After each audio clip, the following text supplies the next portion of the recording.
Assalamualaikum warahmatullahi wabarakatuh. Alhamdulillahirabbil alamin. Allahumma shalli ala sayyidina Muhammad wa ala ali sayyidina Muhammad.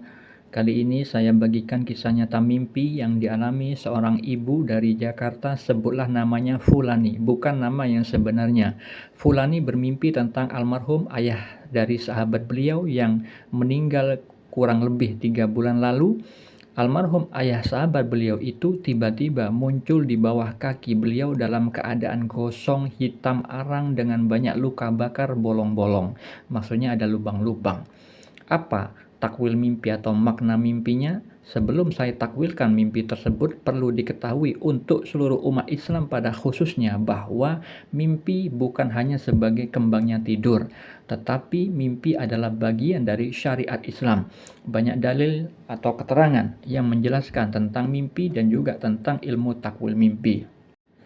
Di dalam Al-Quran, Allah Subhanahu wa Ta'ala berfirman pada surat Yusuf ayat 6, ayat 21 dan ayat 101 bahwa Nabi Yusuf alaihissalam diberikan pengajaran oleh Allah tentang ilmu takwil mimpi, sebagian ilmu takwil mimpi. Di dalam surat Yusuf juga terdapat dalil terkait mimpi, beberapa di antaranya ayat 4, ayat 5, ayat 6, ayat 21, ayat 36, 37, ayat 41, ayat 43, ayat 44, 45, 46, 47, 48, 49, 100 dan 101. Di dalam surah As-Saffat ayat 102, mimpi yang dialami Nabi Ibrahim alaihissalam tentang hari raya kurban, sejarah hari raya Idul Adha. Di dalam surah As-Saffat ayat 105 adalah balasan baik dari Allah bagi hambanya yang beriman atau percaya kepada mimpi yang baik dalam tidur. Di dalam surat Al-Anfal, mimpi yang dialami Nabi Muhammad terdapat pada ayat 43, yaitu petunjuk dari Allah tentang perang Badar. Di dalam surat Al-Fat ayat 27, mimpi yang dialami Nabi Muhammad tentang Allah akan membuktikan bahwa mimpi yang dialami beliau itu benar, akan menjadi kenyataan, yaitu pasti memasuki Masjidil Haram dengan aman. Di dalam Sahih Al-Bukhari, Rasulullah SAW bersabda, mimpi seorang mukmin adalah satu dari 46 bagian kenabian. Di dalam hadis riwayat Ibnu Majah, beliau bersabda, mimpi seorang muslim yang saleh adalah satu dari 46 bagian kenabian. Di dalam hadis riwayat Bukhari dan Muslim, beliau bersabda, mimpi yang baik adalah satu dari 46 bagian kenabian. Jadi, mimpi seorang muslim yang soleh dan juga mimpi seorang mukmin itu adalah salah satu fasilitas dari kenabian. Nabi Muhammad SAW pertama kali mendapatkan wahyu itu berupa mimpi yang benar dalam tidur. Disebutkan di dalam hadis riwayat Al-Bukhari dari Aisyah Ummul Mukminin radhiyallahu anha, yang berkata, wahyu yang pertama diturunkan kepada Rasulullah SAW adalah mimpi yang benar dalam tidur. Beliau tidak melihat dalam mimpi kecuali datang seperti fajar subuh. Di dalam hadis riwayat Muslim, Rasulullah SAW bersabda, mimpi baik yang merupakan kabar gembira dari Allah, mimpi karena bawaan pikiran seorang karena terjaga, dan mimpi menyedihkan yang datang dari setan. Jika kalian mimpi sesuatu yang tak kalian senangi, maka jangan kalian ceritakan pada siapapun, berdirilah dan sholatlah.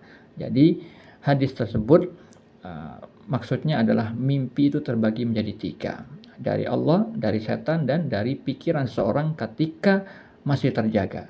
Sering dipikirkan, akhirnya terbawa di dalam mimpi. Mimpi yang bermanfaat untuk kita hanya satu, yaitu kabar gembira, petunjuk dari Allah Subhanahu wa Ta'ala. Takwil mimpi atau makna mimpi yang dialami Fulani yang tadi saya ceritakan adalah bermakna bahwa Allah yang maha mengetahui memberi petunjuk tentang keadaan yang sebenarnya, bahwa almarhum ayah sahabat Fulani itu yang meninggal 3 bulan lalu mendapat siksa kubur. Ada beberapa hikmah dari mimpi saudari Fulan itu.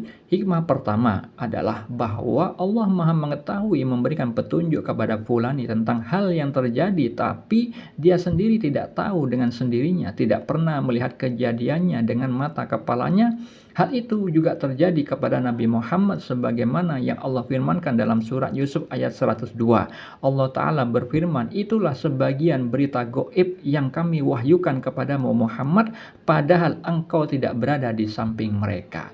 Jadi Nabi Muhammad diberikan wahyu, diberikan petunjuk oleh Allah, berita gaib, yang mana kisah yang Allah beritakan itu tidak dilihat secara langsung oleh Nabi Muhammad SAW, namun beliau mendapatkan kebenaran yang hakiki dari Al-Haq, yaitu Allah Subhanahu wa Ta'ala yang Maha Mengetahui. Terkait ayat tersebut, ada hadis yang agak panjang yang disebutkan dalam hadis riwayat Bukhari dan Muslim yang menjelaskan bahwa Nabi Muhammad pertama kali mendapat wahyu pertama kali berupa mimpi yang benar dalam tidur. Dari Aisyah radhiyallahu anha menyebutkan bahwa awal turunnya kepada Rasulullah SAW dimulai dengan ar-ru'ya as-shadiqah, yaitu mimpi yang benar dalam tidur.